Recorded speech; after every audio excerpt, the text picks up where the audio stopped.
We're gonna get going, everybody. Right. Are looking about doing a joint.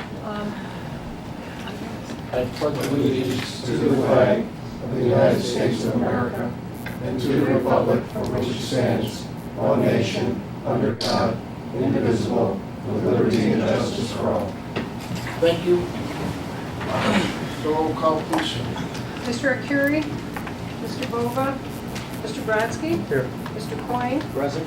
Mr. D'Elia, Here. Mr. Ford, Mr. Kane, Here. Mr. Karam, Here. Mr. Motoro, Here. and Ms. Sissi. Thank you. You have the draft August 15, 2016 minutes in your packet. Is there a motion to approve? I expect. Second? Bruce? Any discussion, corrections, deletions? All those in favor? Aye. Anybody opposed? Thank you. First item on our agenda, discussion and approval of communications plan. Yep. Is that you, Pat? Yes. This is something that we had a committee meeting on recently through the executive committee. So board leadership was there, but not a whole lot more. I thought what I would do is at least pass these around for you to take a look at and get refreshed on. Hopefully there's enough. Some of this goes back to, again, the debt service reserve money that we freed up last year by doing some refinancing.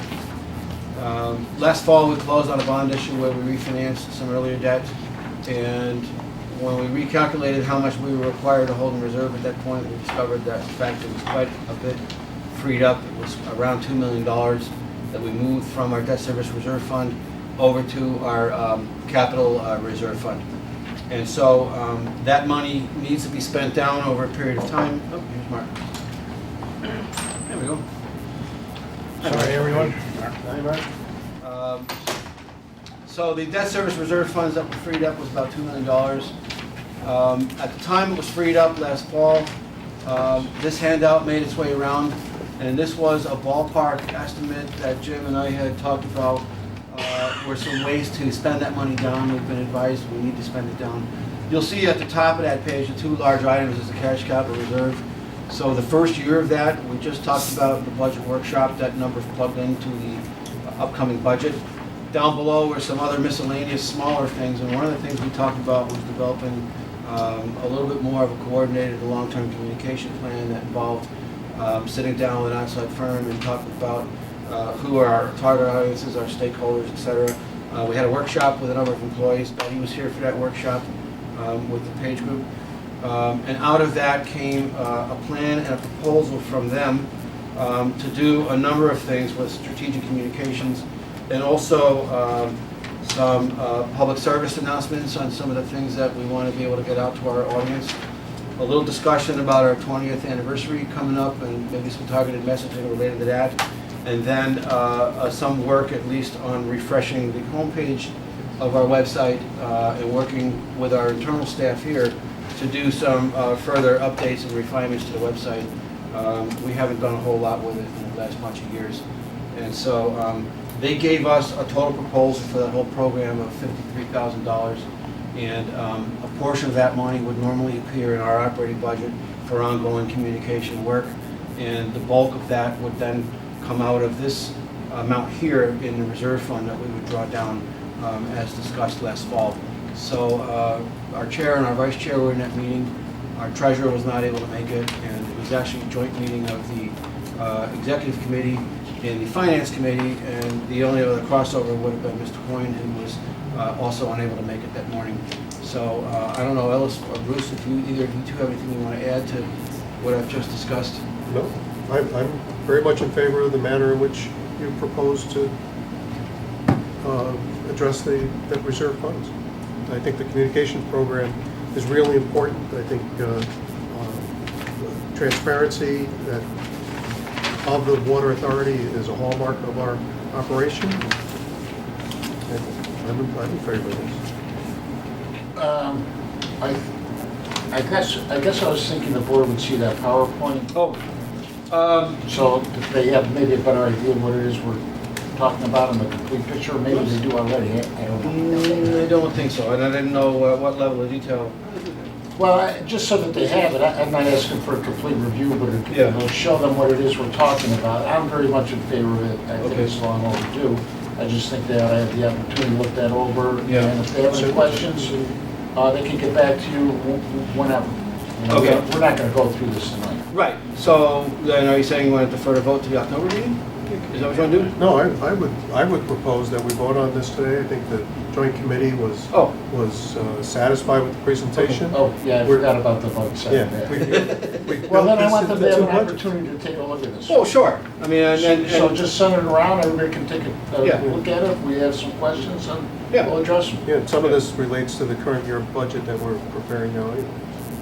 Yeah, and So essentially, essentially, the committee essentially reviewed it and approved it, thinks it's the thing to do. We recommend it. As recommended to the board, Okay. yeah. But I'll certainly send this PowerPoint out for everyone to take a look at, see what we have coming up. I would imagine another workshop would be coming up as well. We'd love their participation in that as we move forward. But essentially, what they presented at that meeting was an overview of what came out of not only the workshop here and identifying stakeholders, identifying what we consider to be our strengths, our key core expertise areas that we need to communicate and capitalize on, but also challenges and other kinds of things that we need to deal with. And that was all encapsulated in this PowerPoint of who our audiences are, what the different messages would be to each group, how do we interface with our largest users, with the regulatory agencies, with our appointing authorities that we need to report back to, other governing bodies within the community, building those relationships, and of course the general public. And so that's what was in this PowerPoint, and as the chairman has recommended, I'll have this sent out to everybody in advance. I apologize for not doing that. Well, I think I misread what your intention was. Yeah, I think now that I recall that we weren't going to go through it step by step, but I was Right. forgetting that we were going to vote on this thing. Right. And, but is any of this going to be in this budget cycle that we're looking at right now? The preliminary work that they've done so far has been Is paid it- for with the money that was already in this budget that we do annually for smaller level stuff. They've pretty much kind of chewed that up. So to vote here, I believe what we agreed was that if we approve that expenditure, they would then continue on and we would start drawing down against that funding. Right. And then the balance of their proposal would be covered in the following year's operating budget. Does that sound right, Bruce? Yes. Yeah. So is that a proposal? I mean, have you proposed? Yeah, unless you want to wait, I propose that we approve this. Yes. I don't have a. I propose that we approve this as the plan for the next year. Well, I said it based upon your I think if you recommendation. folks wanted to do it that way, I'm fine with it. I just want you to see what we're I think talking you should, about yeah. Sure. as well. But I have great respect. So that was a second by Vince. Is there any further discussion or questions? All those in favor? Aye. Anybody opposed? Thank you. Sorry for kind of mucking that one up, Pat. I forgot what we said. Big deal. Finance, do you have anything for us? We just, two things, we just had a budget workshop prior to this meeting. Not sure, Bruce, do you want to mention anything, or want me to? Well, the thing is, we're going to, you and Pat will determine dates as to when we'll have next month's meeting, next month's hearing, and next month's notice. But next month is when we have to complete the process. Did everybody get this? I think they did, other than, Mark, did you, I don't know if you got here. Well, you might, if I think everyone else did. you're the only one that wasn't here and you weren't. So you might, we're not going to vote on anything today. But he was in on, we were in on forming the budget, correct? No. No? So, I mean, essentially, what's originally proposed here is to have about a $200,000 difference between income and expenses for next year, and that's about 1%. They're still working on the final numbers. Nothing is final until it's final. It probably won't be final until next year. But we need to approve a budget. The discussion, and there seemed to be a consensus to bring to the board a consideration of an additional $100,000 as protection. The budget itself, all the highlights are on here. And essentially, we're protecting our there's going to be a reduction in consumption. and our rate consultant's going to argue that we should have protection for that, which is about a 2% projection of reduction. That has some impact on revenue. We're going to, there's a little bit less from power sales and a little bit more from chemicals because the leak reduction that the board and the staff has been supporting over the last couple of years has been successful. And so that's incorporated in the current budget. Pat's proposing no change in the table of organization total number, but is proposing that one of the reduction in staff for the meter readers go to a safety specialist position. So the number of positions will remain the same, but because of all the investment the board has made in the automated meter reading, we're able to reduce the number of meter readers and take advantage of that to try and address some of the problems we're having, for example, workers' compensation, safety training, and that sort of thing. And generally, you know, there was no argument there. There's some increase in the benefits in one end and some decrease in the benefits in another end, but that's all summarized on this two-page sheet. And then regarding the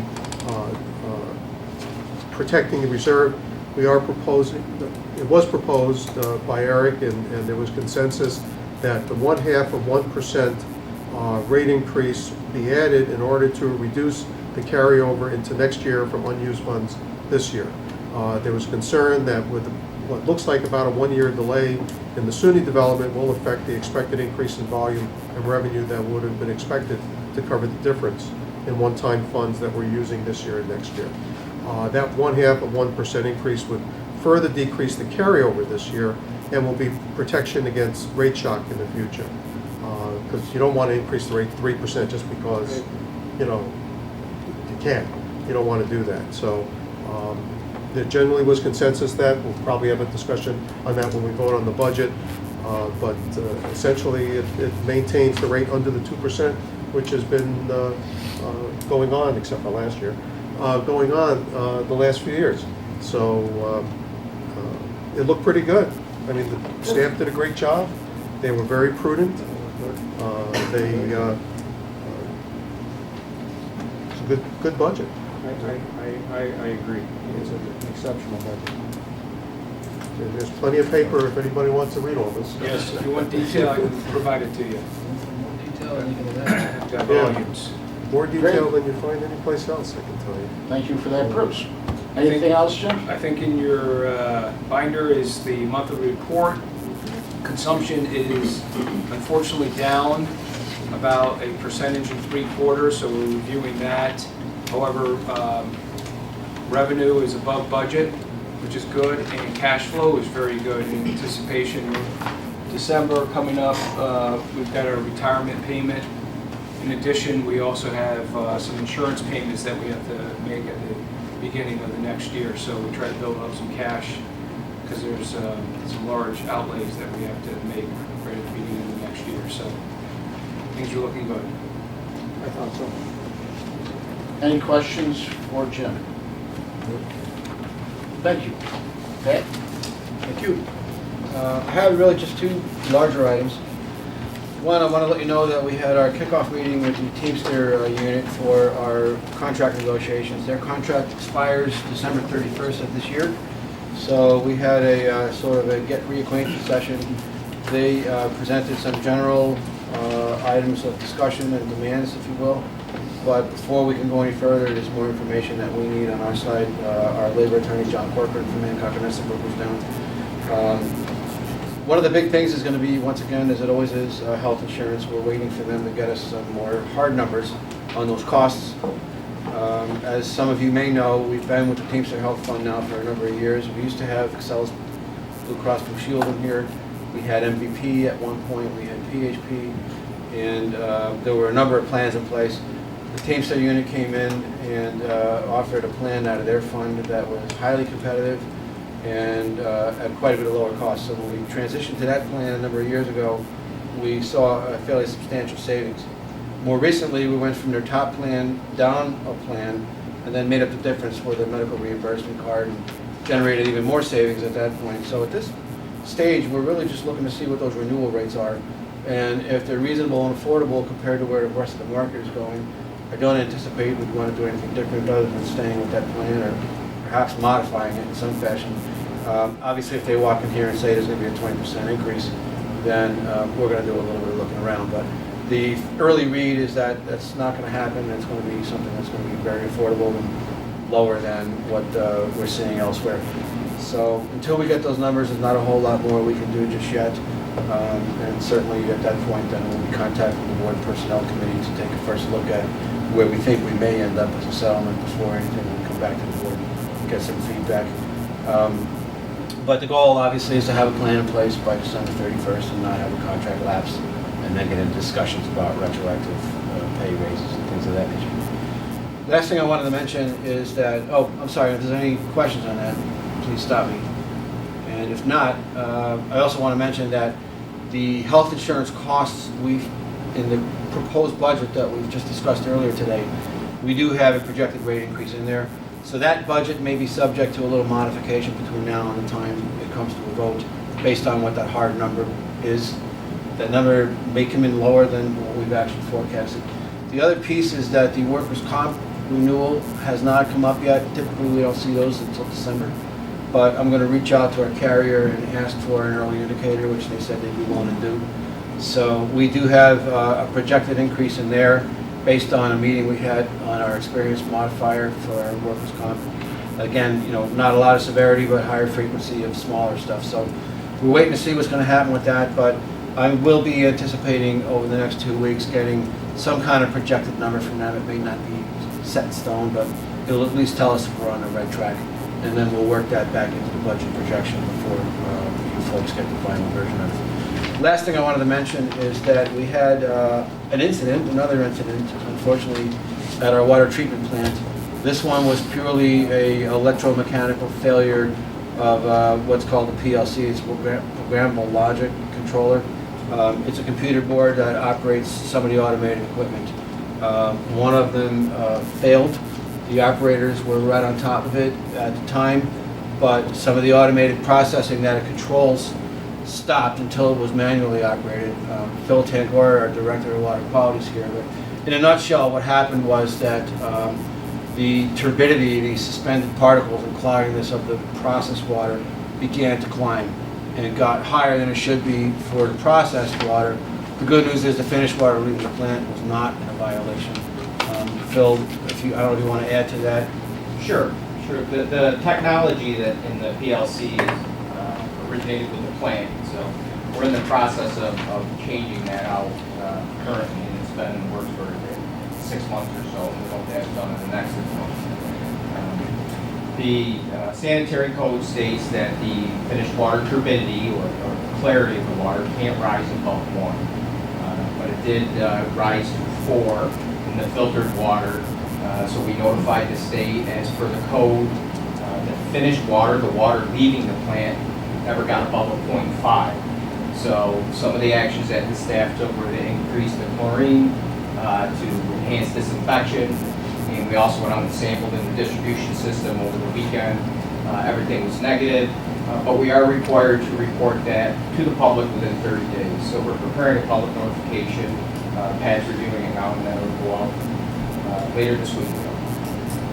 Yeah, we just want to bring it to your attention because the under state health code and Phil got immediately in contact over the weekend with a representative from the state health department in Syracuse and was in contact with them right away. And they did a great response job when it happened. Started on Friday, carried into Saturday. But the state health department gave us a couple of options. The most burdensome one would have been to notify every single end user, which would have meant mailings to 38,000 accounts.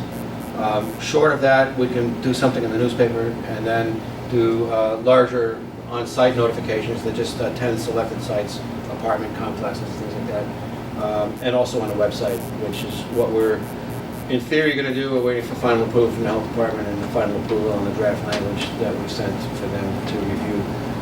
But again, I wanted to mention it because we will more than likely be having to place a small ad in the newspaper just indicating that there was this violation. Again, it's under the state sanitary code with the health department. It is mandatory that we do this public notice. It wasn't anything dangerous. I was gonna say, It wasn't. finished water meets the standard, why do you have to? Yeah, unfortunately, you know, this, the state code puts a lot of utilities in one box. And as a direct filtration facility, we have to meet that filtered water turbidity standard. Even though we still have the ability to take care of things going through the clear wells, of which we have 2 now. So even though the turbidity settled down through there and we had good disinfection and all the samples are negative, it still fits in that box where we have to do something. Yeah, so it's a legal requirement from the state. But within that notification, we can emphasize the water that left Yes. the plant. And that's exactly what it says. Yeah. Unfortunately, there's also mandatory language that the state health department says you must include.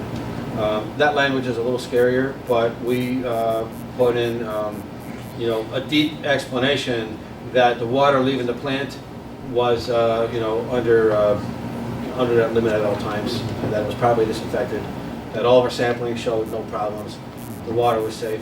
Now, grant you, this all occurred at this point, what, 8-9 days ago? Yes. So, you know, obviously, it wasn't, you know, anything that anyone could even notice. And when we communicate with the state, they make a determination based on the data we provide them, whether this should be an immediate notification or whether it has this extended period. And based on the information that we provided, they were more than comfortable with issuing this Tier 2 notice. Yeah. So it's basically, we just need to let you know that we had this mishap, nothing to worry about. The unit that failed, Yes, how old is that unit? 25 years old. And you said that it's going to be replaced? It is. So our SCADA and instrumentation manager, Steve Donovan, is now writing all the code and everything. It's not an easy process to get all that logic for those flows and valves and actuators to all communicate together. So we really got to have our ducks in a row before we start to migrate over to this new system. But it's been in the works. Steve's been working on the code for months. He's writing the codes for the new unit?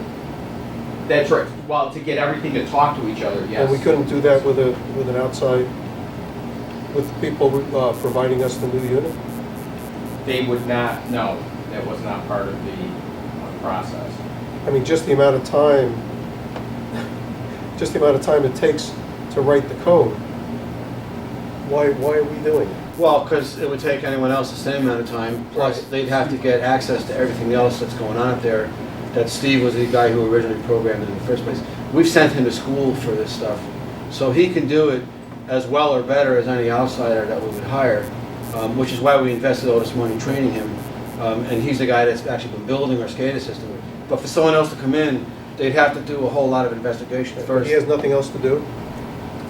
So he certainly has plenty to do, but Yeah, this is, that's my concern. this is certainly a priority item for him. And Yeah. he's putting a lot of time and dedication into it. He's certainly qualified to do it. I have He's no doubt. automated the whole treatment plant. Do you Yeah, have a you know, timetable? in hindsight, had we known the thing was gonna fail on this date, Yeah. you know, 6 months ago, we would have said, okay, we got a deadline, how do we meet it? But, you know, it's 20 years, it's due for a change out. You know, it's kind of like in your car, all right, I got 150,000 miles on it. My transmission might go, it might not. Do I replace it now? Do I wait? So, you know, it's one of those things where, you know, he's going to be done pretty shortly. We could have easily made it through the period without the failure and just transitioned and no one would know. But there's no way to predict that it was going to fail. You're gonna run parallel for a while Yeah. to test the code? Yes. How long? The other issue is that this happened at 1:30 in the morning, you know, so we have just the short response time before we get the on-call operator to get to the plant. No, I understand that, and I have no doubt that we did everything, because obviously the water going out eventually was fine.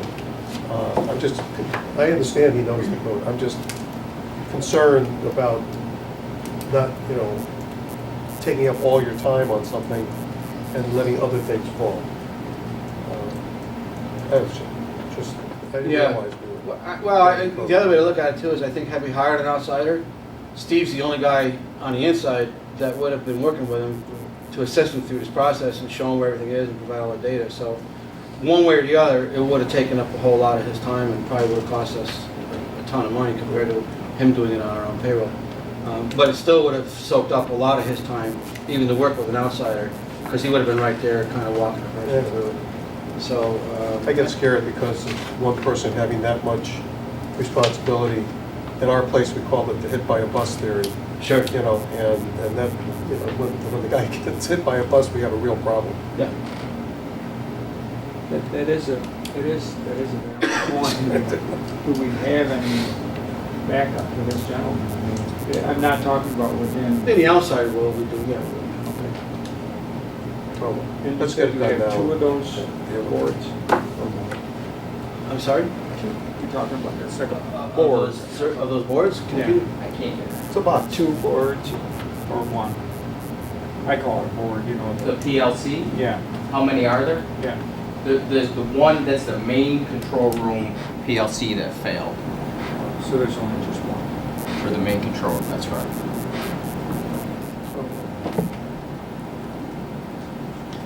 Anything else, Pat?